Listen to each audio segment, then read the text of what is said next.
Naglabas na ng schedule ang Kamara sa pagsisimula ng unang pagdinig ng mga nakahaing impeachment complaint laban kay Vice President Sara Duterte. Kumuha tayo ng detalye mula kay Kate Renya live na magbabalita mula sa Batasang Pambansa. Kate? Princess, sisimulan na nga ng House Committee on Justice sa March 2, 3 at 4 ang pagtalakay sa nakahaing 4 na impeachment complaint laban kay Vice President Sara Duterte. Ayon kay Committee on Justice Chairperson Jervy Luistro, unang tututukan ng komite ang pagtukoy kung sapat ang mga reklamo sa anyo at sa nilalaman o ang tinatawag na sufficiency in form and substance. Ibig sabihin, titignan muna kung maayos ang pagkakahain ng reklamo at kung may sapat na basihan ng mga alegasyon ipinapataw kay Vice President Sara Duterte.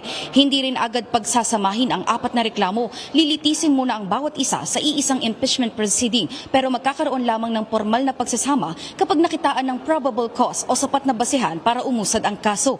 Ipinaliwanag ni Luistro na kung makapasa ang isang reklamo sa pagsusuri ng komite, bibigyan ng Vice Presidente ng 10 araw para magsumite ng sagot. Maaari naman tumugon ang mga nagreklamo bago tuloy ang pagbotohan kung may probable cause. Ibinahagi ni Representative Luistro na amidando ang komite na maaaring mas tumagal ang proseso kumpara sa mga nakaraang impeachment proceedings dahil 4 ang reklamong tatalakayin at sa bawat reklamo ay hiwalay na susuriin alinsunod sa mga grounds o batayan.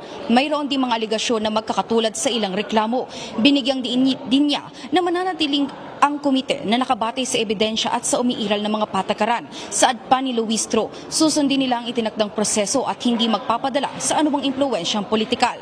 Matatandaan na ang mga inihaing reklamo laban sa bise ay mula sa mga mambabatas ng Makabayan Bloc, civil society groups, membro ng simbahan at pribadong individual.